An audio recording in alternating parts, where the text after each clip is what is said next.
ഇതുപോലെ second world war അവസാനിപ്പിച്ചു എന്ന് പറയുന്ന ഒരു കേക്കുണ്ട്. 4 ദിവസം കൊണ്ട് അത് ഉണ്ടാക്കുന്നത്. ജുവാൻസ് റെയിൻബോ എന്നാണ് ഈ കേക്കിന്റെ പേര്. ജുവാൻ ലോബോ എന്ന ഫ്രഞ്ചുകാരി യുദ്ധത്തിന് പോയ ഭർത്താവായ ആൽബർട്ടിന് വേണ്ടി ഉണ്ടാക്കിയതാണ് ഈ റെസിപ്പി. സ്ട്രോബെറി കൊണ്ടാണ് ജുവാൻ ആദ്യ ദിവസം കേക്ക് ഉണ്ടാക്കിയത്. യുദ്ധം അവസാനിച്ചില്ല. വരാമെന്ന് പറഞ്ഞ ദിവസം ആൽബർട്ട് വന്നില്ല. പിറ്റേന്ന് ജുവാൻ ഒരു പിസ്താ കേക്ക് ഉണ്ടാക്കി ആൽബർട്ടിനെ കാത്തിരുന്നു. അന്ന് പുള്ളിക്കാരൻ വന്നോ? വന്നില്ല. അവൾ അത് സ്ട്രോബെറി കേക്കിനോട് ചേർത്ത് വെച്ചു. പ്രതീക്ഷയുടെ 3-ാം നാൾ ജുവാൻ തന്റെ മുറ്റത്ത് ആദ്യമായി കായ്ച്ച ഓറഞ്ച് മരത്തിൽ നിന്നും പഴുത്ത ഓറഞ്ചുകൾ നോക്കി പറിച്ചെടുത്ത് കേക്ക് ഉണ്ടാക്കി കാത്തിരുന്നു. പക്ഷെ അന്നും യുദ്ധം അവസാനിച്ചില്ല.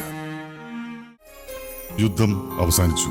3 ദിവസത്തെ കാത്തിരിപ്പിനൊടുവിൽ അവൾക്ക് ഏറ്റവും ഇഷ്ടപ്പെട്ട ചോക്ലേറ്റുകളുമായി ആൽബർട്ട് വന്നു. അവൾ അത് അവന് വേണ്ടി കരുതി വെച്ച കേക്കിലേക്ക് ഒരുക്കി ചേർത്തു.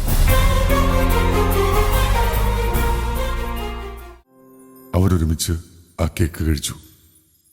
ആൽബർട്ട് അവളുടെ ചെവിയിൽ പറഞ്ഞു, "നീ ഒരു ലോകമഹായുദ്ധം അവസാനിപ്പിച്ചിരിക്കുന്നു."